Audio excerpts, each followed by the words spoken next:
Clara, la transmisión, por favor. Buenas tardes, Alexis. Buenas tardes, licenciado. Buenas tardes. Bueno, muchísimas gracias. Bien, vamos a abordar hoy un tema más de nuestro programa. Como ustedes ya lo han visto, vamos a hablar algo sobre la actividad previa o preparatoria del proceso. Siempre creo que es importante tratar de recordar lo último que vimos en la clase presencial la semana pasada y que se refería a las medidas cautelares. Yo les mencionaba en su oportunidad que estas medidas cautelares, muchas de ellas eran fundamentalmente para garantizar las resultas de un proceso futuro.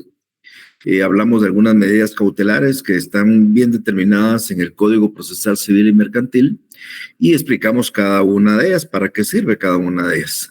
Siempre tengan presente de que esto lo que busca es fundamentalmente garantizar que en el momento de obtener una sentencia, normalmente eso es lo que funciona en la mayoría de ellas, de obtener una sentencia favorable, pues la misma puede ser ejecutada. Ya les he mencionado yo que cuando vemos un poco de las ejecuciones... ¿Alguien quiere hablar? Ok. Entonces les decía yo que cuando estemos hablando nosotros de las ejecuciones, ustedes se van a percatar de que un elemento fundamental en las ejecuciones es que el deudor tenga patrimonio ejecutable. Entonces, cuando yo les hablé, por ejemplo, en la semana pasada del secuestro judicial, pues explicaba yo que era para desapoderar el bien de manos del deudor, es decir, un bien que se debe a efecto de que ese bien pues pueda ser, que es objeto del proceso, pueda ser entregado oportunamente. Desaparece el bien, entonces realmente todo el proceso trae algunas consecuencias más difíciles de resolver. Lo mismo pasa con la intervención, que lo que busca la intervención es que de ese acto de intervención se obtenga los fondos económicos para el pago de una deuda futura, no digamos el embargo o la anotación de demanda, que yo ya expliqué, insisto, la semana anterior. Algunas medidas cautelares como el arraigo, lo que pretenden es evitar pues que la persona abandone el país sin dejar un representante legal con suficientes facultades para, valga la redundancia, representarlo en el proceso. Pero bien, eso es una cosa distinta a lo que ahora vamos a hablar. Yo les decía a ustedes también en la clase anterior que dentro de esas medidas o diligencias cautelares o providencias cautelares, también a veces hay necesidad de preparar prueba para un futuro juicio. Hoy el tema, como ustedes ya lo ven en la filmina, es sobre la actividad previa o preparatoria del proceso. No pensemos en este momento sobre garantizar la resulta, sino de preparar un proceso futuro. Nosotros, como ya les decía en alguna oportunidad, acá en el ámbito civil, nosotros nos convertimos en un ministerio público. Cuando me refiero a esto es que nosotros tenemos que investigar, establecer, buscar, recabar pruebas. Eso en el ámbito penal lo hace el Ministerio Público, pero en el ámbito civil nos corresponde a nosotros como abogados poder recabar los medios de convicción que en algún momento, valga la redundancia también, convenzan al juez al momento de dictar la sentencia. Entonces, el día de hoy vamos a hablar sobre esa actividad preparatoria o previa al proceso. No siempre es que haya que aplicarla, pero en algunos casos tal vez se hace necesaria. Vamos a explicar el día de hoy que en muchos casos, pues a veces es importante, por ejemplo, contar con ciertos antecedentes para que planteemos una demanda y que en ella no la hagamos en una forma errónea. Nosotros tenemos el conocimiento, por ejemplo, estoy adelantándome algunas cosas, de la identidad de la persona que vamos a demandar, pero no plenamente, por ejemplo. Y si nosotros planteamos una demanda equivocada, demandando a alguien, omitiendo un nombre, omitiendo un apellido, pues esa demanda ya técnicamente es errónea y por supuesto podría en un momento no tener éxito. Lo mismo si tuviéramos necesidad de alguna prueba que no podemos recabar y que es necesario tenerla presente antes del proceso.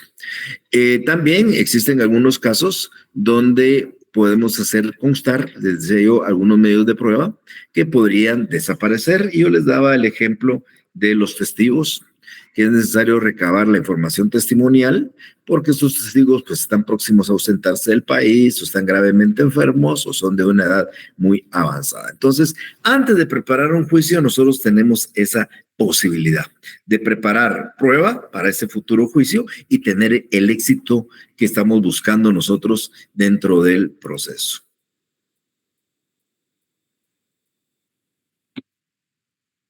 Vamos a encontrar las pruebas anticipadas en la parte inicial del libro segundo.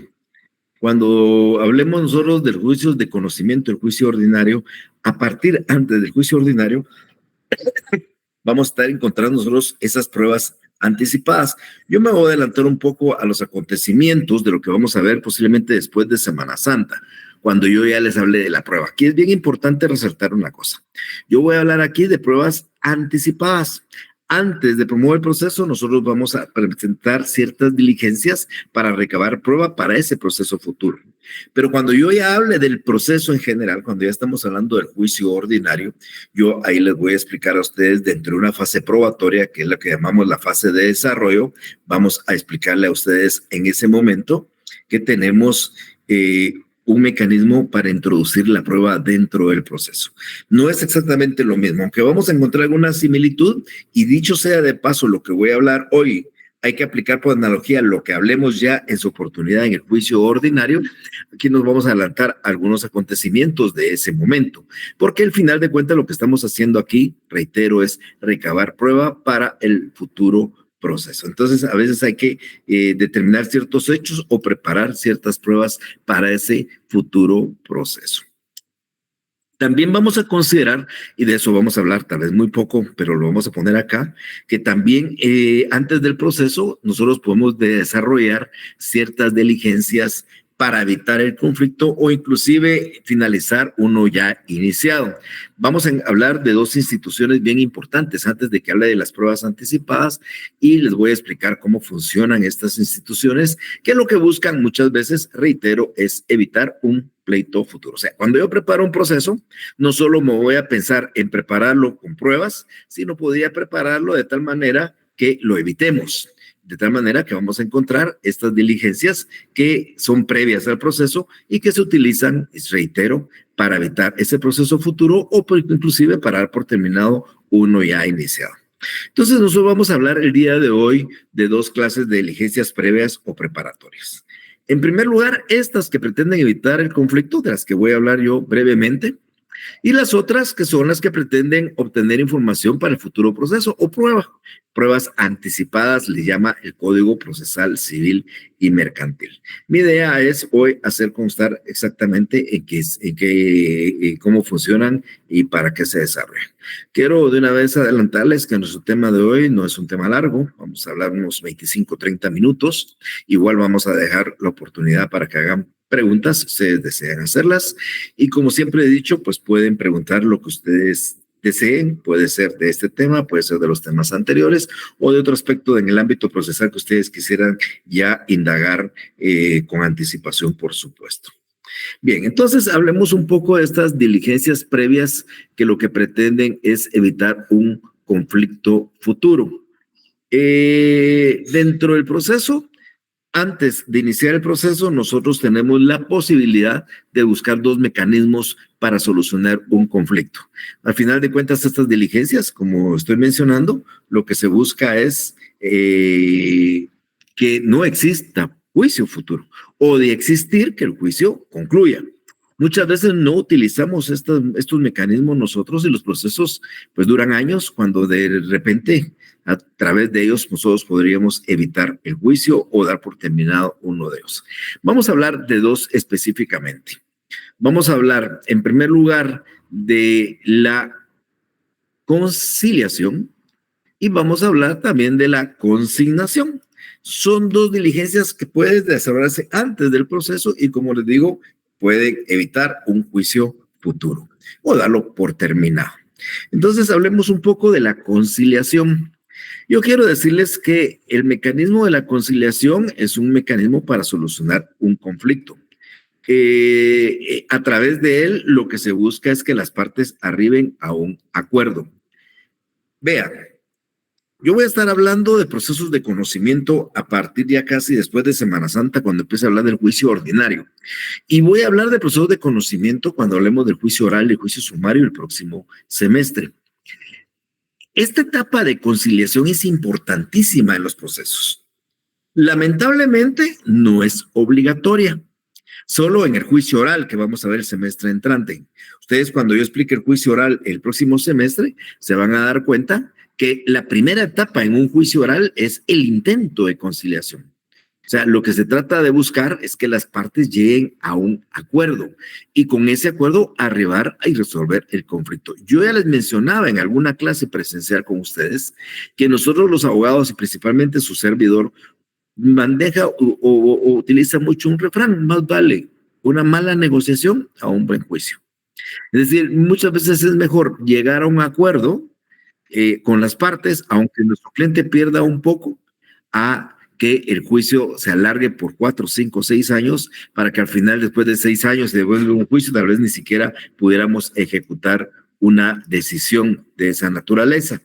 Entonces, es bien importante este aspecto, porque dentro del proceso existe esta diligencia que ustedes pueden solicitar juntamente con su demanda.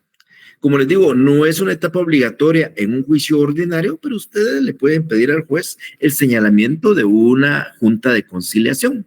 O el juez puede de oficio, si así lo estimara necesario, también citar a las partes a una junta de conciliación. Entonces, la idea es, como dice la Filmina, es que las partes arriben a un acuerdo y resuelvan el conflicto. Vamos a tratar de suponer en un ejemplo. Yo voy a promover una demanda donde yo pretendo que se me pague la cantidad de 100,000 quetzales. No le voy a decir en este momento razón de qué, pero mi pretensión es que se paguen 100,000 quetzales, daños y perjuicios, una obligación, una deuda, un incumplimiento de un contrato, no lo sé en este momento, pero solo para darles la idea. Entonces, yo voy a plantear una demanda ordinaria. La demanda ordinaria, como vamos a explicar en algunos días en el futuro, empieza con una demanda. Y cuando yo presento mi demanda, le pido al juez el señalamiento de una junta conciliatoria, que insisto, no es obligatoria. Yo se la pido al juez, el juez me señala una junta conciliatoria.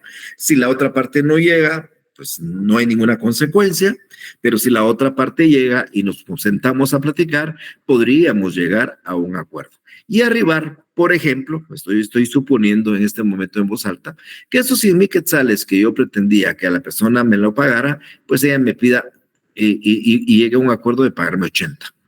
No los 100, sino 80, y en lugar de pagar los 100 de un solo pago, los 80 lo va a pagar en 4 pagos de 20 pagaderos en cada mes, por dar un ejemplo. Acá, con ese convenio, hemos concluido el juicio ordinario. Hemos arribado a un acuerdo sobre ese proceso y automáticamente el proceso deja de existir, porque hemos llegado y hemos arribado al acuerdo para resolver el conflicto. Por supuesto, tal vez no en la cuantía o en el monto que pretendía nuestro cliente, pero por supuesto tratando de que quede satisfecho.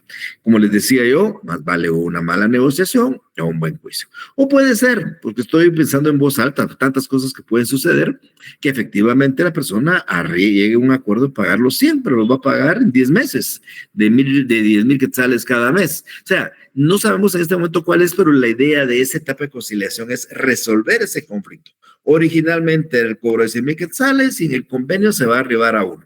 ¿Qué obtenemos de esto? El convenio que se lleve a cabo en el juzgado, ese convenio que se desarrolla en ese juicio, tiene la misma calidad, la misma característica, la misma fuerza que hubiera sido una sentencia. O sea, no va a variar. Para efectos de ejecutarlo, por ejemplo, si la persona que se comprometió a pagar la deuda en 10 meses a 10,000 cada una, solo paga 5 meses y deja de pagar otros 5, ese convenio nos constituye un título de ejecución de la misma categoría, de la misma calidad y de la misma fuerza de que si hubiera sido una sentencia que hubiera condenado a la persona a pagar los 100,000 quetzales. Entonces, hemos obtenido y hemos resuelto un conflicto mediante la solución de la controversia a través de un acuerdo entre las partes. Y esta etapa es una etapa conciliatoria, que, insisto, normalmente se pide en la demanda para efectos de resolver el conflicto y no continuar con el proceso y darlo por finalizado. O sea, es una etapa importante, no obligatoria en un juicio ordinario, no es obligatoria en un juicio sumario, sí es obligatoria en un juicio oral. Y por supuesto, y voy a hacer esta aclaración importante, y aunque podría decir seguro que es factible en un juicio ejecutivo, pues ustedes como parte ejecutante no les conviene en un momento hacer un convenio de una obligación incumplida si ustedes ya tienen el título. Me trato de explicar de otra manera. La ejecución, un juicio de ejecución, tiene como basamento un título de ejecución. Si en un juicio ordinario, en un oral, en un sumario, llego a un convenio, ese convenio es un título de ejecución. Si yo promuevo después la ejecución basada en el convenio, imagínense un convenio sobre otro o sobre una ejecución, ya no tendría razón de ser. No tendría ninguna factibilidad, por el contrario, sería un aspecto para ustedes como actores, como ejecutantes de una ejecución, que no es de su conveniencia. Es decir, se le puede proponer, pero yo no puedo decir, si a mí una persona me tenía que pagar 100,000 quetzales en 10 pagos y no pago y lo ejecuté, ahora ¿qué convenio me puede ofrecer? Pagarme lo que me dio ahora en 20 pagos, estoy en la misma posición. Entonces, es bien importante resaltar, no es que sea prohibido en un juicio de ejecución llegar a un convenio, no es prohibido, pero técnicamente no es valedero hacerlo de esa manera porque no es de la conveniencia del actor o ejecutante. Ahora, en un juicio oral, en un juicio sumario, en un juicio ordinario, ¿qué buscamos nosotros? O sea, ¿qué busco yo cuando a mí me den 100,000 quetzales y yo no tengo un título de ejecución? Busco que con la sentencia que se dicte tenga título de ejecución. Si ese título, lo obtengo con el convenio, pues para mí es más que suficiente. O sea, cuando hablemos de las ejecuciones, yo les voy a explicar cómo se integra un título de ejecución. Es lo mismo, técnicamente y jurídicamente, que yo tenga una transacción celebrada en escritura pública, a que tenga un convenio celebrado en un juicio, a que tenga una sentencia. Entonces, para llegar a la sentencia, ¿tengo que pasar 7 años? Preferiría hacer una escritura donde la parte me acepte firmar y hagamos una transacción en una escritura pública. O hagamos una conciliación previamente al iniciar ya todo el proceso civil. Entonces, esa es la función de la conciliación. Luego encontramos otras diligencias que ustedes ya deben de haber oído mencionar cuando estudiaron el derecho civil relativo al tema de los contratos, fundamentalmente a las formas de cumplimiento.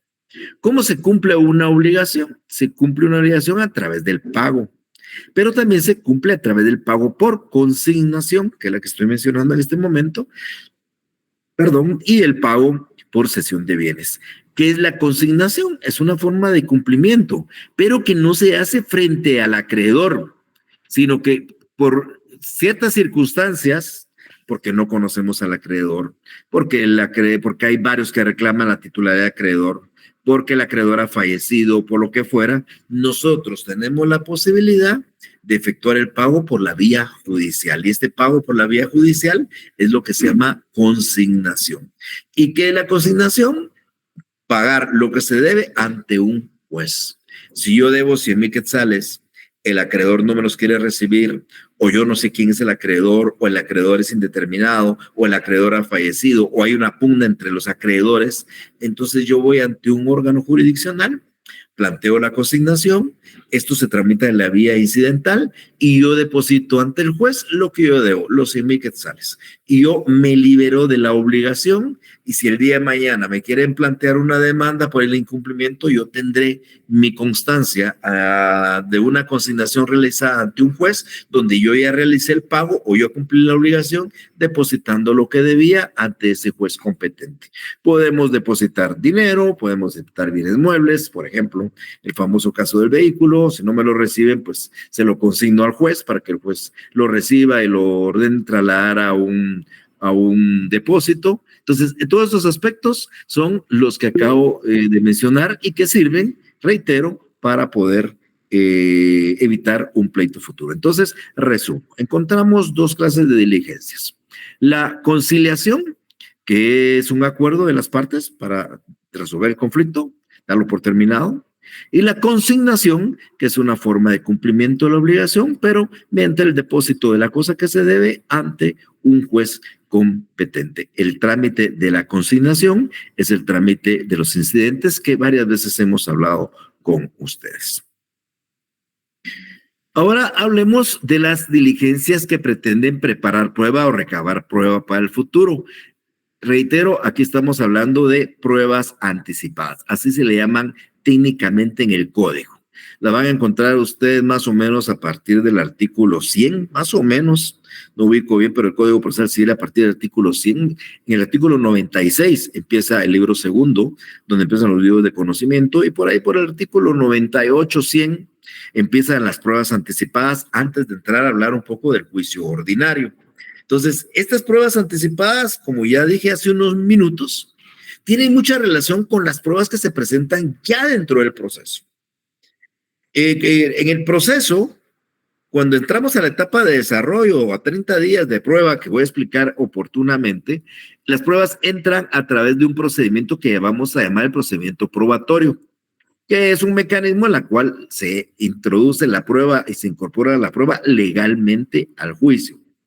Ok, pero para desarrollar una prueba, así lo voy a explicar oportunamente, se requieren ciertos formalismos. Por ejemplo, voy a decir algo, así adelantándome. Si yo quiero pedir la declaración de la parte contraria, pues tengo que presentar un pliego de preguntas en un sobre cerrado que llamamos plica. A la persona hay que notificarla como mínimo con 2 días de anticipación a la diligencia. No se puede hacer un día antes. Puede hacerse días si quieren, pero no un día antes. Tiene que ser como mínimo con 2 días de anticipación. Por dar un ejemplo, en la declaración de testigos, pues yo puedo presentar testigos mayores de 16 años o de más edad y debo de presentar un pliego de preguntas en el interrogatorio, en el memorial en la que hago la solicitud. Estoy explicando eso dentro del juicio ordinario. Bueno, pues antes de preparar ustedes un juicio, ustedes también pueden recabar prueba. Y vamos a utilizar, en cierta forma, los mismos formalismos que se utilizarían para la prueba en el proceso. Entonces, yo voy a hablar hoy de la prueba, solo para darles una idea de cómo es. Pero ya cuando hablemos del juicio ordinario, ustedes ya van a entender los formalismos, las formas de hacerlo. Por ejemplo, voy a hablar aquí de esta declaración jurada sobre hechos personales y reconocimiento de documentos. Voy a explicar qué es, pero no voy a explicar cómo se desarrollan y se formulan las preguntas, porque eso lo voy a explicar cuando ya hablemos de la prueba en sí dentro del juicio. Entonces, yo quiero preparar una demanda. Tengo la intención de demandar a alguien por X demanda. Vamos a poner un ejemplo para explicar el primer ejemplo de la declaración jurada sobre hechos personales y reconocimiento de documentos. Ustedes le prestan dinero a una persona y la persona a ustedes les firma un papel. El papel pone: yo, fulano de tal, me reconozco deudor de Mengano por la suma de 10,000 quetzales. Y le hace un su garabato. Ese papelito es un documento privado sin mayor valor. Es una presunción de prueba, por supuesto. Si yo quiero plantear un juicio cualquiera, pues voy a llevar ese papelito firmado por la persona que lo hizo, o por lo menos garabateado por la persona que lo hizo y suscrito por la persona que lo hizo. Sin embargo, yo no quiero esperar a llegar al juicio para hacerlo, y lo pido como un anticipo de prueba. Y entonces yo planteo esta prueba que se llama declaración jurada sobre hechos personales y reconocimiento de documentos. ¿Y qué hago? Pues le pido al juez que cite a la persona que en el futuro yo voy a demandar, para que comparezca a prestar declaración jurada sobre ciertos hechos que yo le voy a dirigir. Y además a que reconozca el documento. Como les decía yo, van a ver ustedes que voy a utilizar, cuando ya hablemos de esta prueba, porque esta prueba tiene otro nombre, pero es la misma prueba ya dentro del proceso, allá se llama declaración de las partes. Entonces yo tengo que hacer la solicitud del juez antes del juicio. No estoy hablando de un juicio ordinario ni un juicio sumario, sino estoy hablando de una solicitud de prueba anticipada presentada antes. Y entonces le pido al juez una declaración jurada para que el señor Perico de los Palotes preste declaración jurada. Yo le hago un memorial, con todas las generales, como que fuera una demanda, pero es un primer escrito, va a aparecer notificaciones, en lugar del señor, donde va a aparecer notificaciones, y le pido al juez que lo cite a prestar declaración conforme a un interrogatorio que yo voy a acompañar en esa solicitud, que va en una plica, en un sobre cerrado, y ahí va el interrogatorio. Como les digo, no voy a explicar cuáles son los requisitos del interrogatorio, porque las preguntas deben de reunir ciertos requisitos que oportunamente yo voy a explicar. Entonces ya con el sobre presentado en ese memorial, el juez va a citarlo a él a prestar declaración y le va a señalar un día y una hora. Ese día y esa hora él tiene que estar ahí presente, el juez lo va a identificar, el juez lo va a juramentar y el juez va a abrir la plica que contiene las preguntas y le va a dirigir las preguntas. Él tiene que responder, también lo voy a explicar oportunamente, pero tiene que responder sí o no a las preguntas y poder hacer las aclaraciones que haga. Si esta persona no llega a la audiencia habiendo sido legalmente notificado, se le declara confeso en las preguntas y ustedes ya tienen un documento que les va a servir de prueba a futuro. ¿Por qué le dije y reconocimiento de documentos? Porque es posible también que yo en esa misma diligencia de declaración jurada acompañe ese documento del que ficticiamente mencioné para que él lo reconozca. Y voy a dirigir algunas preguntas, insisto, no voy a decir todavía los requisitos, pero la pregunta podría ser, diga si es cierto que el documento que se le pone a la vista fue suscrito por usted. Diga si fue redactado por usted. Diga si es cierto que fue firmado por usted. ¿Por qué? Porque está ahí tratando de buscar que él acepte que ese documento fue hecho por él, que ese documento fue firmado por él. Y esa certificación de todas esas diligencias es la que a mí me va a servir para llevarlo a un juicio futuro. Eso se llama declaración jurada sobre hechos personales porque yo llamo a la persona para hacerle preguntas sobre hechos personales o conocimientos de un hecho. O sea, yo no le puedo preguntar, mire, diga si es cierto que su hermana está casada con su hermana. Eso no es un hecho personal de él.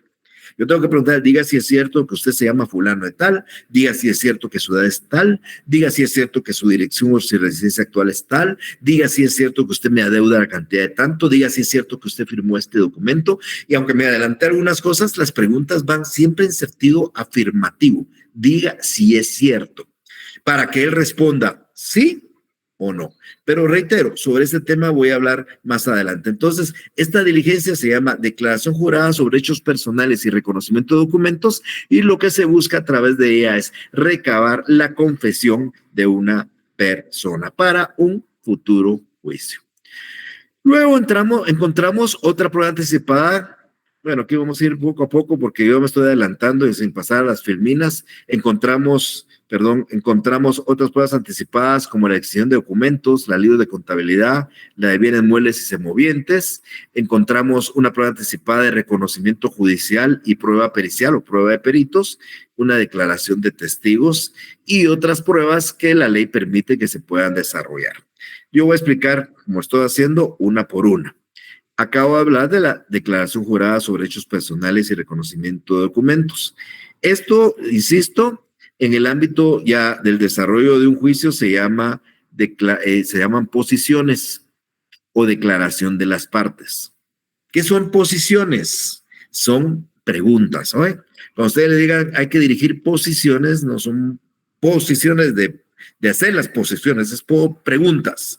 Una pregunta es una posición. Diga si es cierto que usted tal cosa, esa es una posición. ¿Ok? Y bajo este título nosotros podemos pedir y plantear un interrogatorio. Como les decía, que busca el futuro demandado su confesión sobre algunos hechos que pueden ser relativos a su personalidad, a su capacidad, a algunos aspectos que son importantes para nosotros, fundamentalmente para tenerlo individualizado a futuro. Entonces, esta declaración de hechos personales tiene un título en el código que le llaman posiciones y se refieren a las preguntas que se le pueden dirigir en este caso se llama absolvente el que contesta y articulante el que pregunta. Y le podemos agregar, como también mencionaba hace unos minutos, el reconocimiento de documentos privados. Miren, un documento privado no tiene mayor efecto, sí sirve como una presunción de prueba en un juicio, pero cuando ese documento es reconocido ante un juez tiene cierto valor o mayor eficacia o mayor valor que un simple documento. Solo me adelanto también con un ejemplo. Como les digo, lo tengo que reiterar cuando me corresponda, pero este es un buen momento para tratar de explicarlo. Suponiendo que ustedes redactaron ese documento donde yo, fulano de tal, por este acto me reconozco deudor del señor Mengano por la cantidad de 10,000 quetzales y lo firmo. Si ese documento yo lo presento a un tribunal, así como está para un juicio ordinario, un juicio de conocimiento, pues tiene un valor. Pero, por ejemplo, ese documento no es título de ejecución. Y no es título de ejecución porque es un simple documento. Pero si ese documento lo reconocen ante un juez a través de estas diligencias, ese documento, si tiene liquidez y tiene plazo, se convierte en título de ejecución. Y entonces, miren qué interesante. Si a ustedes les hacen un documento así como ese, yo, fulano de tal, me reconozco deudor de Mengano por cantidad de 10,000 quetzales que voy a pagar a más tardar el 6 de marzo del año 2024 y hago un garabato, ese documento no me sirve para ejecutar. Pero si ese documento se reconoce ante un juez a través de estas diligencias, ya se convierte en título de ejecución. Insisto, esto lo voy a explicar cuando hablemos de los procesos de ejecución. Pero miren la importancia de una prueba de esta naturaleza, porque podemos obtener la confesión del deudor y con esa confesión del deudor podemos inclusive convertirla en título de ejecución. Y más aún si hay documentos privados por reconocer. El artículo 98, para que quedemos más claros, regula esta prueba y dice que para preparar el juicio pueden las partes recíprocamente pedirse declaración jurada sobre hechos personales conducentes, lo mismo que el reconocimiento de documentos. Tienen libertad antes de promover un juicio ordinario, un oral o sumario, un juicio de ejecución, plantear esta prueba como anticipo de prueba, como una prueba anticipada. Luego tenemos la exhibición de documentos. Miren, pues los documentos es una prueba bien importante en el ámbito de nuestro derecho procesal. La prueba documental es fundamental y no digamos los documentos públicos. Los documentos que son autorizados por empleo funcionario público se creen verdaderos, se presumen verdaderos. Es más, producen plena prueba, dice la ley. Si ustedes llevan un testimonio de una escritura pública, lo que está ahí contenido, el juez no duda de él. Si ustedes llevan una certificación extendida por el RENAP, lo que está dentro del documento, el juez no duda de él. Entonces, los documentos es importante, pero los documentos privados, o sea, los que son realizados solo por los particulares, también tienen su poder probatorio. También no producen plena prueba, pero se consideran ciertos. Entonces, cualquier documento es importante. Entonces, la prueba documental, vamos a verla, no es que sea la prueba fundamental, pero es importantísima en el proceso. Por eso, muchas veces hay que documentar a cualquier aspecto, porque el documento viene a constituir una buena prueba dentro del proceso. Pero no todos los documentos los tenemos nosotros. Es posible que el documento que nosotros queramos aportar al proceso lo tenga la contraparte. Se me ocurre un recibo que yo le extendí a la contraparte, ella lo tiene y ese recibo me sirve o me va a servir a mí en un futuro juicio para presentarlo como prueba. Entonces, aquí lo que hago yo es promover estas diligencias de prueba anticipada, exhibición de documentos, para que la otra parte se le ordene exhibirlo. Es importante mencionar algo aquí fundamental para que ustedes entiendan, y disculpen que me estoy adelantando aquí un poquito, exhibirlo.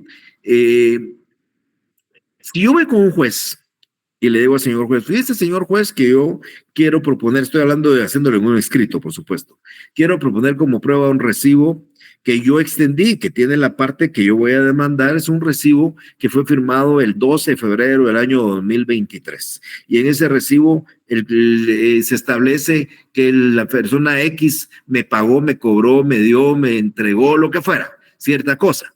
Si yo al juez le digo esto, el juez de entrada no me podría decir, ok, entonces fijémosle plazo a la persona para que lo exhiba, porque me estaría a mí dando la razón sin que la otra parte, sin saber que efectivamente la otra parte pudiera o no tenerlo. Entonces, el juez no puede actuar de esa manera. Con que yo vaya y le diga que la otra parte tiene un recibo, el juez no le va a fijar un plazo o va a señalar una audiencia para que lo exhiba. Yo tendré que probar que esa parte tiene el recibo.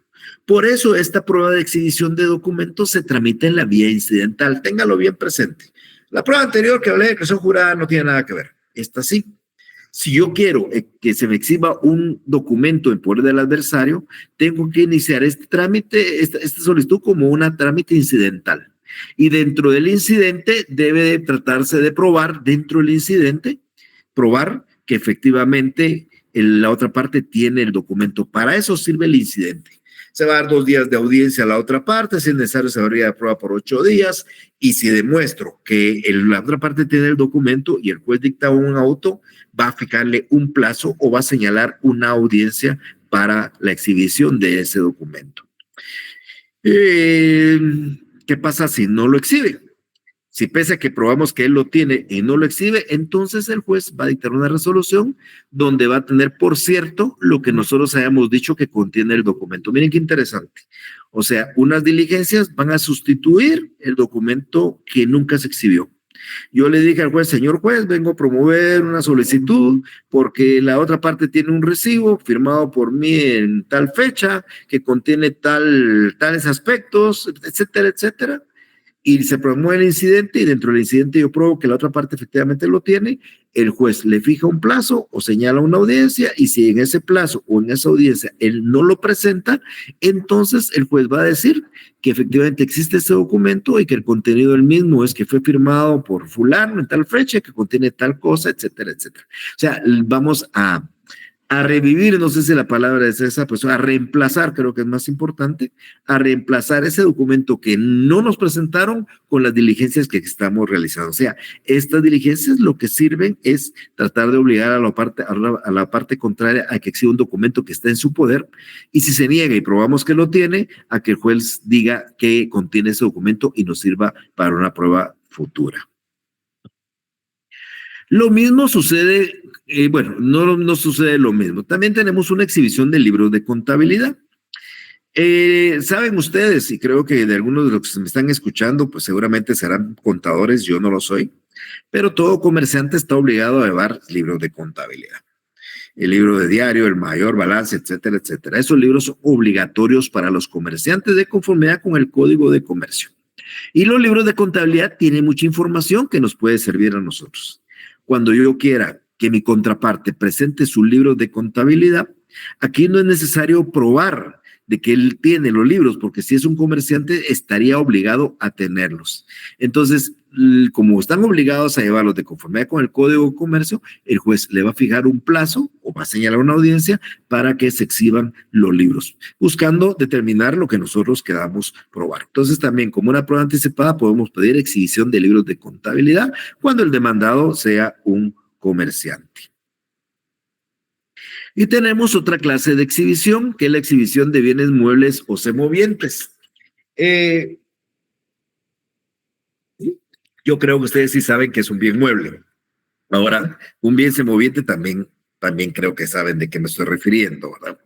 Un bien semoviente es aquellos bienes que se mueven. Bienes muebles que se mueven, diría uno, pero como cuáles, ¿verdad? No es un vehículo, no es un vehículo, es una res, es una gallina, es un cerdo, es un animal. Es un bien semoviente. Muchas veces es necesario para preparar nosotros un juicio futuro que se exhiba un vehículo bien mueble o un bien mueble que se mueve, un animal. Entonces, nosotros podemos promover estas diligencias solo para establecer en qué condición se encuentran y si están en poder del adversario la exhibición, fijándole un plazo, porque si por alguna circunstancia lo oculta o lo destruye, pues entonces sería responsable de daños y perjuicios. Entonces yo puedo saber que el demandado que voy a reclamar un carro, que exhiba el vehículo. Y si en el plazo ese no lo exhibe, pues entonces el juez puede ordenar su secuestro, ya saben para qué funciona esta medida cautelar, o fijar provisionalmente daños y perjuicios. Entonces, muchas personas, estas demandas van dirigidas fundamentalmente a deudores o depositarios de bienes muebles o semovientes. Yo quiero que me exhiba, la persona me debe a mí porque se comprometió a entregarme 20 reses, yo quiero que exhiba las 20 reses. Es una exhibición de semovientes. También esta diligencia se lleva por la vía incidental. Importante. 3 clases de exhibiciones, estoy explicando. La exhibición de documentos, la exhibición de libros de contabilidad y la exhibición de bienes muebles y semovientes. En los libros de contabilidad no es obligatorio probar que se tienen porque es obligación tenerlos. Entonces, en la exhibición de documentos y la exhibición de bienes muebles y semovientes, sí es importante probar que lo tiene la contraparte. Y por esa razón de que hay que probar es que en ambos casos el trámite es incidental. Téngalo presente. Si yo en un examen pregunto, indique qué exhibiciones se tramitan en la vía incidental, es la exhibición de documentos y la de bienes muebles y semovientes. ¿Y qué exhibición no se tramita en la vía incidental? Pues es la de los libros de contabilidad. ¿Ok? Esto es bien importante. Entonces, también podemos pedir exhibición de bienes muebles y semovientes como una prueba anticipada. Les voy a explicar cuando hablemos del juicio, ya del juicio ordinario y aplicado por analogía en juicio oral, en juicio sumario, en juicio de ejecución, una prueba directa. Es la única prueba directa. Cuando digo prueba directa, es la única prueba donde el juez por sí mismo puede constatar un hecho motivo de probanza. Y esto se llama reconocimiento judicial. El reconocimiento judicial es una actividad que va a desarrollar el juez para ir a establecer sobre un bien mueble, sobre una persona, sobre un lugar, ciertos hechos que son importantes para el proceso. Yo quiero que el juez vaya a la casa X para establecer, por ejemplo, si la casa tiene servicio de agua potable, si tiene servicio de energía eléctrica, cuántos accesos tiene, si tiene garage, cuánto mide la casa, no sé. Tantas preguntas que puede medir y la única forma es que el juez vaya por sí mismo, él, a realizar el reconocimiento judicial. Esta es la única prueba directa. Cuando yo hable de las pruebas en juicio ordinario, voy a explicar que hay pruebas directas, pruebas indirectas por representación y pruebas por percepción, se me fue la palabra, ahorita se lo voy a decir. Ya se me va a venir la palabrita, pero eso lo voy a explicar cuando estemos en sus oportunidades. Pero la única prueba directa de la que vamos a hablar es del reconocimiento judicial. En este reconocimiento judicial el juez utiliza sus sentidos, olfato, vista, oído, tacto, para determinar ciertos hechos. Ustedes le pueden preguntar al juez que quiere que se determine si hay agua potable, pues va a ir a revisar si hay agua potable. Él lo va a ver. Por eso es una prueba directa, porque él lo constata. No es lo mismo que un documento le cuente al juez, que una persona tercera le cuente al juez. No, él lo constata. Por eso esa es una prueba directa por percepción. Hay pruebas indirectas por representación y pruebas, las terceras, que normalmente salen por presunciones, pero ya voy a explicar el nombre exacto y técnico de eso, que en este momentito me he perdido un poquito de la idea en ese momento que quería hablar. Entonces, ¿quieren ustedes realizar un reconocimiento judicial? Van a saber, cuando yo explique en el juicio ordinario, que puede ser objeto de reconocimiento judicial, las cosas, las personas, los lugares. Y es para que el juez determine por sí mismo. Ahora, el juez no es un todólogo, el juez no lo sabe todo. Así como nosotros, es un ser humano. Yo de derecho sé mucho, pero si ustedes me preguntan de ingeniería o de electricidad, yo no sé nada. Si ustedes me dicen, mire, licenciado, determine usted cuál es el voltaje de la luz de su casa, y yo agarro los alambres y me electrocuto, no puedo decir qué voltaje es el que hay. Y si me dan un aparato para verlo, pues tal vez ni lo voy a entender, porque yo no sé de esos términos de electricidad. El juez actúa de la misma manera. Entonces, hay ciertos reconocimientos judiciales que el juez no tiene el alcance de determinar y por eso es necesario que vaya acompañado de un perito.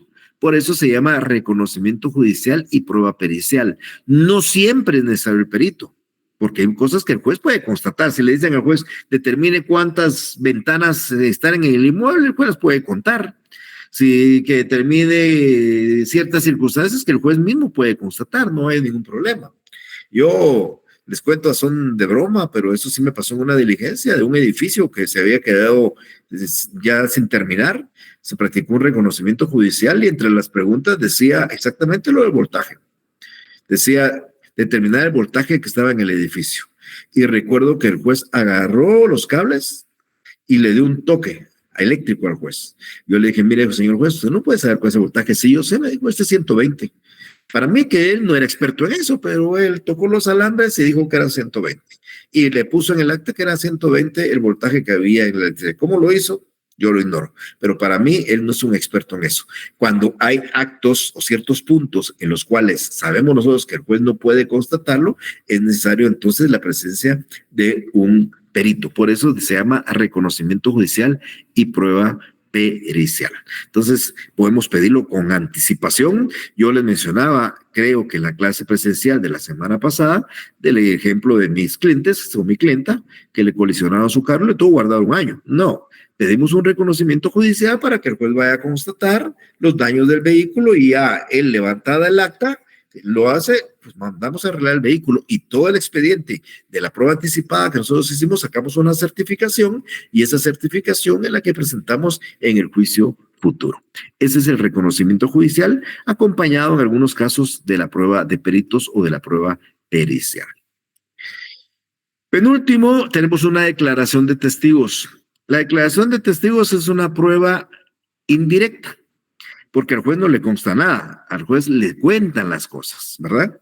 El testigo lo que hace es relatarle al juez ciertos hechos, qué fue lo que vio, qué sucedió, qué pasó, eso se lo relata el juez, el testigo al juez. Entonces, esto es una prueba indirecta, pero yo les mencionaba a ustedes que estos testigos es necesario realizar la prueba porque muchas veces la prueba tiende a desaparecer. Entonces, sucede que estos testigos son de muy avanzada edad, un testigo de 90 años, pues no creo que vaya a llegar de repente al momento en que sea la audiencia de declaración de testigos ya en el juicio principal, entonces la pedimos como una prueba anticipada. Un testigo joven pero gravemente enfermo, pues también podría ser motivo de una prueba anticipada, o un testigo joven, saludable, pero que tiene que irse del país porque va a ir a hacer sus estudios, porque va a ir a trabajar a otro lado. Entonces, si se da cualquiera de esas 3 situaciones, nosotros podemos pedirle al juez como prueba anticipada la declaración testimonial. Cuando hable en el juicio ordinario, yo les voy a explicar cómo se formulan las preguntas, quiénes pueden ser testigos, quiénes tienen tacha para ser testigos. Todo eso tenemos que aplicarlo a estas pruebas anticipadas, pero como el orden del programa nos obliga a hablar de esto como previo al proceso, entonces yo no quiero confundirlos hablándoles acá y reiterando allá lo que vamos a volver a ver. Entonces solo quiero que sepan ustedes que yo puedo pedir como una prueba anticipada. Ya hablé en primer lugar de la declaración de parte, o se llama declaración jurada, y reconocer documentos. Yo puedo pedir la exhibición de libros, documentos, bienes muebles y semovientes en poder del adversario. Yo puedo pedir un reconocimiento judicial auxiliado de un perito, prueba pericial, y puedo pedir una declaración de testigos que cumplieran con estos requisitos de que sean de una edad avanzada o gravemente enfermos o próximos a ausentarse del país. Esto como un anticipo de prueba. Ahora, estas pruebas anticipadas no son en número cerrado. La ley también dice que puede haber tantas pruebas anticipadas que el juez tiene la facultad de admitir aquellas que sean anticipadas y que puedan servirle. O sea que no son solo las que acabo de mencionar, sino todas aquellas que el juez estime que son oportunas y conducentes. En este momento tal vez no se me viene una a la mente, pero podría ser un examen de peritos, una prueba pericial, no en un reconocimiento judicial, sino para determinar cierto aspecto y es necesario una firma, por ejemplo, determinarla a través de una prueba de expertos antes de llevar a juicio si la firma es falsa o es verdadera. Por dar una idea. Entonces, el juez tiene la libertad no solo de las pruebas que he mencionado anticipadas, sino de cualquier otra que estime oportunas y pertinentes para poderla autorizar y que sirvan para futuro. En conclusión, mis estimadas amigas y amigos, lo que aquí he pretendido hacer el día de hoy es que tengan ustedes en mente. A su oficina llega una persona pidiéndole su asesoría para demandar. No voy a mencionar qué clase de juicio, el juicio que ustedes pretendan, cualquiera. De los que vamos a ver de aquí hasta finales del año, cualquier juicio. Ustedes analizan el caso se va a tramitar en un juicio ordinario o hay que tramitar en un juicio sumario, en un juicio oral, de repente es un arbitraje o ya es un juicio de ejecución. Bueno, no importa, eso no importa. Pero ustedes comienzan a recabar prueba para ese juicio. Pedir un documento al RENAP no va a ser difícil, pedir el testimonio de una escritura en el archivo de protocolos o al notario no va a ser difícil, que le lleven una carta que nuestro cliente tenga no va a ser problema, pero van a haber ciertos aspectos que de repente nosotros no podamos tener a la mano y que quisiéramos preservarlos para el juicio futuro. Y por eso encontramos las pruebas anticipadas. Pedir la declaración jurada de alguien que vamos a demandar, lo podemos hacer a través de estas pruebas anticipadas, pedir que reconozca un documento, lo podemos hacer a través de estas pruebas anticipadas, la exhibición, reitero, de libros de contabilidad, de documentos, de bienes muebles y semovientes igual, recibir declaración de testigos antes del juicio lo mismo, o hacer o practicar un reconocimiento judicial. Para eso sirven estas pruebas anticipadas. En su oportunidad, yo ya estaré hablando de las pruebas ya dentro del juicio, ahí vamos a hablar. En un día vamos a hablar de pruebas documentales, en otras clases de sesión vamos a hablar de reconocimiento judicial.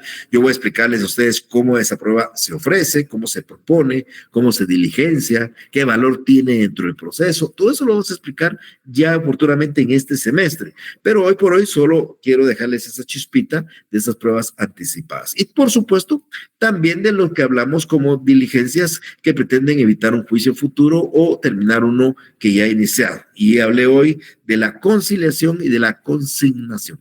Recuérdense, la consignación es una forma de pago o de cumplimiento de la obligación mediante la entrega de la cosa que se debe ante un juez. Esa es la consignación. Y la conciliación, pues, es un acuerdo el que las partes pueden arribar dentro del proceso, por supuesto, a instancia de uno o a instancia del juez, o en algún caso porque la ley exige que se intente esa obligación. ¿Alguna duda que tengan? Ahora pasaríamos con ustedes para que puedan ustedes añadir de algunas y aclarármelas. Gustavo, por favor, si es tan amable. Licenciado, buenas tardes. Una pregunta. En la consignación, como esto es un proceso para que por medio de un juez se pueda realizar el pago, esto va a tener un costo para el sujeto pasivo, porque hay que presentar un memorial. El sujeto pasivo es a favor de quien vamos a consignar. Tiene un costo para ambos, Gustavo. O sea, si usted quiere hacer un pago que no le reciben, usted tiene que ir a contratar un abogado. El abogado hacerle una solicitud de consignación, que es un primer escrito. Es como que fuera una demanda, solo que es en la vía incidental, y le dice al juez que usted comparece a consignar la cantidad de 100,000 quetzales, le explica al juez las razones por las cuales no puede pagarle al acreedor, y entonces el juez le da trámite de esto y oye al presunto acreedor por 2 días. Si hay hechos que probar, habrá prueba por 8 días y luego dicta un auto. Si el auto dice y aprueba la consignación y tiene válido el pago, ahí se terminó para usted el pago y usted ya cumplió. Tiene que depositar el dinero o depositar la cosa en el organismo judicial. Gasto para usted sí va a haber, porque bueno, usted en el futuro va a ser abogado y ya no va a tener que pagarlo, pues, pero en este momento usted tendría que pedir la asesoría de un abogado y el abogado le va a cobrar por este incidente de consignación. Y por supuesto, si la otra parte se quiere oponer a esa consignación, va a tener que contratar a su abogado también para oponerse a la consignación. Entonces, por supuesto que los procesos llevan un pago, siempre y cuando, si usted no quiere consignar y se va a quedar con el dinero y no va a pagar, pues eso no conlleva ningún gasto, pero si inicia una diligencia en el tribunal, va a tener que contratar a los servicios profesionales, tanto usted que lo promueve como aquel que se oponga, ¿ok? Gracias. Marilyn, por favor. Buenas tardes, licenciado. Buenas tardes. Usted mencionó que la declaración de testigos era una prueba indirecta. ¿Podría explicarme por qué? Bueno, yo les decía que voy a explicar ya cuando hablemos de las pruebas. Mire, vamos a encontrar que hay pruebas directas por percepción, pruebas indirectas por representación y pruebas por, es la palabra que se me había olvidado, inducción o deducción. Eso lo voy a explicar oportunamente. ¿Cuál es una prueba directa por percepción? Cuando el juez, él constata un hecho. Usted le dice al juez, mire, juez, señor juez, yo creo que usted va a ver si hubo alteración de linderos, y él va y revisa que hay alteración, que movieron los mojones, él mismo, mira, por eso es directa. El reconocimiento judicial es una prueba directa, por percepción. Ahora, cuando al juez le llega un testigo y le dice, mire, yo vi cuando movieron alteraron los mojones y movieron los linderos, el juez no le consta, al juez se lo cuentan. Y cuando al juez se lo cuentan, la prueba es indirecta. porque no lo ve él, sino se lo cuentan a él. Es indirecta por representación, porque en forma indirecta se le representa a través de personas, como el caso de los testigos, o se le representa a través de documentos o papeles, como el caso de los documentos, o se le representa, documentos y testigos, o inclusive se le representa por las mismas partes en el proceso cuando alguien confiesa. Entonces, ¿por qué es indirecta? Porque el juez no lo constata él por sí mismo, sino se lo cuentan los documentos, se lo cuentan las personas. ¿Ok? Muchas gracias, licenciado. A usted, Marilyn, por su pregunta. Verónica, si es tan amable. Buenas tardes, licenciado. Usted mencionó en la consignación cómo se puede depositar, pero solo copié un ejemplo. No sé si podría ser tan amable de darme 2 ejemplos más. Lo que pasa es que, mire, la consignación es un pago. Cuando yo hablo pago no es de dinero, el pago es el cumplimiento de una prestación. Si usted, por ejemplo, está obligada a dar una computadora, usted se comprometió a entregar una computadora en un mes, o se entregó o se obligó a entregar 10,000 quetzales en un mes. Voy a poner esos 2 ejemplos. Y usted va con el acreedor y el acreedor le dice, mire, yo esa computadora no la quiero. Esa no es la que yo quería. Pues si usted fuera que no, yo no la recibo. Él no le recibe la computadora y usted quiere entregarle la computadora. Como él no la recibe, usted promueve la consignación ante el tribunal y se la deposita al juez. Y usted se libera la obligación si el juez declara válido el pago de esa forma.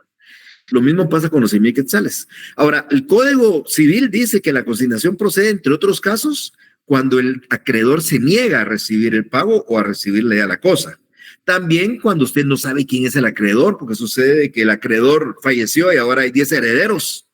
O el acreedor está ausente, el acreedor se fue fuera del país y usted no sabe dónde está, pero usted quiere cumplir con su obligación. Entonces, el pago por consignación existe cuando usted, deudora, quiere cumplir con su obligación ante el acreedor que desconoce, ante el acreedor que no está, ante el acreedor que se niega, dependiendo de las circunstancias, y entonces lo hace entregando la cosa que usted debe, dinero o bienes muebles, ante un juez mediante las diligencias en incidente de consignación. Muchísimas gracias, licenciado. Verónica, para usted también. Catherine, por favor. Buenas tardes, licenciado. Pero este es del tema anterior de las providencias precautorias. Ajá, sí, por supuesto, dígame. Uno de los requisitos que la ley exige es la garantía. No sé si me podría explicar ese requisito de la garantía. Ok, mire, pues cuando usted la medida cautelar la pide antes del proceso, o sea, usted el proceso todavía no lo ha iniciado, pero usted tiene temor de que la persona se va a ir por el país, que el señor va a vender el único vehículo que a usted le podía servir para cumplir la obligación que va a reclamar en el futuro, va a disponer del único bien inmueble que usted iba a utilizar o iba a embargar. Entonces, antes de eso, usted presenta las medidas cautelares y el juez se las va a decretar si usted cumple con una garantía, no paga porque cumple con una garantía, que esa garantía es dineraria normalmente. Entonces el juez le fija a usted una garantía, le dice, muy bien, ¿usted quiere el arraigo del señor? Ok. Usted en su relación de hechos es obligación, así lo dice la ley, que tiene que indicar qué es lo que busca de la persona. Entonces le dice, fíjese que voy a presentar en el futuro una demanda por 100,000 quetzales. Por 100,000. Y usted quiere el arraigo previo, ¿ok? Entonces la garantía le voy a fijar, el juez tiene que fijarle una garantía que oscila entre el 10 o el 20% de ese monto. Como eran 100,000 quetzales, el juez le puede fijar 10,000, 11,000, 12,000, 13,000, 14,000, 15,000, hasta 20,000 quetzales. Entonces le dice, muy bien, deposite 20,000 quetzales en la tesorería y una vez depositado yo le voy a dar el arraigo para que lo lleve al Instituto de Migración. Deposite 15,000 y una vez depositado 15,000 yo le voy a dar el despacho para que lo lleve al registro de la propiedad para que anoten el embargo. Esa es la garantía, que oscila entre el 10 y el 20 si el monto que usted en el futuro va a reclamar es determinado. Si es indeterminado, queda a la libertad del juez el monto de esa garantía. ¿Esa garantía para qué sirve? Normalmente para responder por daños y perjuicios que usted pueda ocasionarle a la persona a la que usted arraiga, a la que usted le embarga bienes o le anota algunos de demanda. No sé si me queda claro más o menos. Sí, licenciado, gracias. Bueno, Catherine, está bien, ok. Vivian, por favor. Hola, Lick. Disculpe, yo también tengo 2 preguntas sobre la clase pasada. No sé si me podría dar un ejemplo sobre las providencias cautelares de la seguridad de las personas y otro sobre las providencias de urgencia, por favor. Perdón, ¿seguridad de personas sí? Las providencias de urgencia. Providencias de urgencia, ok. Mire, Vivian, yo lo que le decía con la seguridad de personas es que es una medida que, si bien es cierto, está vigente, no es positiva. ¿Qué es una ley vigente? Pues que está ahí está, existe, se puede aplicar, pero no se aplica. Antes, cuando el código empezó, y aún hace unos 20 años, 25 años, cuando una persona estaba sufriendo maltrato, estaba ocasionándosele daño, podían plantearse medidas de seguridad de personas. La persona estaba siendo maltratada en su casa por un pariente, por el esposo, por los hijos. Entonces el juez, uno planteaba esa medida y el juez recurría a la casa, hablaba con la persona afectada y si efectivamente determinaba que estaba en esa situación, ordenaba su traslado a un lugar seguro. Entonces la sacaba del lugar y la trasladaba a un lugar seguro. Eso es lo que hace esa función de la medida de seguridad de personas. Ya no se aplica mucho, yo nunca la he visto aplicar ya, pues, porque existen otras normativas, principalmente hay una ley que se llama Ley de Violencia Intrafamiliar, y esa ley de violencia intrafamiliar establece que cuando una persona está sufriendo vejámenes, puede pedirle al juez una serie de medidas que hay. Puedes pedirle que la persona que está causando el daño pues salga del hogar, puede ordenarle que no se acerque a menos de cierta distancia, puede confiscarle armas, puede fijarle pensiones alimenticias provisionales. Entonces, la seguridad de personas servía para eso, pero ya no funciona porque existe una ley que da mejores garantías de seguridad a la persona que está siendo afectada con un maltrato en su hogar. Las providencias de urgencia nos dan una amplitud. Yo hablo con un número cerrado de seguridad de personas, arraigo, embargo, intervención, secuestro, anotación de demanda, que sabemos que son medidas para ciertas cosas, ¿verdad? La anotación de demanda, si se está discutiendo un bien inmueble, pues se anota en el registro. Una intervención, si recae sobre empresas mercantiles o fincas. El secuestro, si es sobre un bien mueble que es el que se debe, que yo ya expliqué. Entonces, las providencias de urgencia lo que nos dan es una amplitud para cualquier otra medida que el juez estime que sea la ideal. Yo les ponía el ejemplo de Couture, de las pinturas en la catedral, donde aparecía el cuerpo, la cara de nosotros con cuerpos desnudos, pero a mí me afecta eso, yo no quiero eso. ¿Y cómo hago para evitar que se tape esa pintura? Pues entonces, pues pido una providencia de urgencia, pero no es el embargo, no es la anotación de demanda, la intervención, sino una providencia de urgencia, que en este caso se me ocurre sea cerrar con un lienzo mi pintura, o volverla a pintar, o cerrar la catedral. Entonces, esas son providencias que no parecen taxativamente numeradas, pero puede dar la amplitud que en cualquier caso, si el juez estima que esa es la que hay que hacerla. Por ejemplo, se me ocurre de que esté usted discutiendo una marca o una patente de comercio, que sea la discusión de una patente de comercio, y que usted le pida al juez, usted quiera que cierren el almacén. Pero usted no puede pedir el arraigo para cerrar el almacén, no puede pedir el embargo para cerrar el almacén, ni la intervención. Usted quiere que se cierre el almacén, entonces pide una providencia de urgencia para cerrar el almacén, o una providencia de urgencia para tapar la pintura, o una providencia de urgencia para cerrar la catedral. No sé si me queda más o menos claro. Sí, gracias, Vic. Vaya, Vivian. Leslie, por favor. Buenas tardes, licenciado. Solamente me queda duda acerca de qué diligencias son las que se tramitan en la vía incidental. De las diligencias de pruebas anticipadas, la exhibición de documentos y la exhibición de bienes muebles y semovientes. Está por el artículo 100, 101, por ahí aparecen que esas exhibiciones se tramitan en la vía incidental. ¿Oye? Eso lo dice la ley, se los aclaro yo para que ustedes lo puedan leer ya en su Código Procesal Civil y Mercantil. Muy bien, sí, es que me quedaba duda porque también mencionó que la consignación iba... bueno, pero también sí, por supuesto, pero recuerden que la consignación no es una prueba anticipada. La consignación es un mecanismo para evitar o terminar un proceso futuro, es una diligencia preparatoria. O sea, la consignación sí se tramita en la vía incidental, pero yo pensé que eso se refería a las diligencias de prueba anticipada. Yo hablé de dos cosas hoy. Hablé de las pruebas anticipadas y de las diligencias para evitar un juicio futuro o terminar uno ya iniciado. Eso fue lo que yo hablé. Entonces, en la consignación se tramita en vía incidental dentro de las diligencias estas para evitar un juicio futuro, y la exhibición de bienes de documentos y bienes muebles y semovientes se tramita en vía incidental en el tema de las pruebas anticipadas. ¿No? Ok, me queda claro. Gracias, licenciado. A usted. Jennifer, por favor.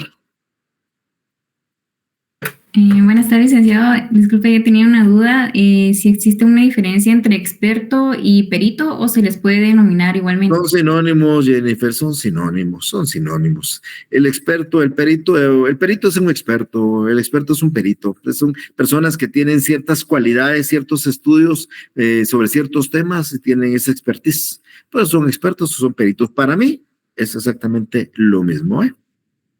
Gracias. A usted, Jennifer. Verónica, por favor. Licenciado, disculpe que lo vuelva a interrumpir, pero me nació una duda. Usted mencionó en posiciones que era el ejemplo de la plica. Usted mencionó que la persona que responde es absorbente y la otra persona, ¿cómo se denominaba? Mire, pues, es un proceso para recibir la declaración de una parte. Una persona que dirige las preguntas articula preguntas, se llama articulante, porque él articula las preguntas, ¿ok? Articulante. La persona que absuelve se llama absolvente. Entonces, quien contesta o absuelve las posiciones se llama absolvente. Quien pregunta o dirige las preguntas o articula las preguntas se llama articulante, ¿ok? Muchas gracias, licenciado. A usted, Verónica. Que me alegra que hayan preguntado bastante. Me alegra porque eso pues, me permite poderme extender en algunas cosas que de repente no tengo. ¿Alguna duda más? Si no hay ninguna más, entonces nos vemos el día jueves con el siguiente tema, por favor. Tengan una feliz tarde y muchas gracias por acompañarnos. Se me cuidan. Gracias, licenciado. Feliz tarde.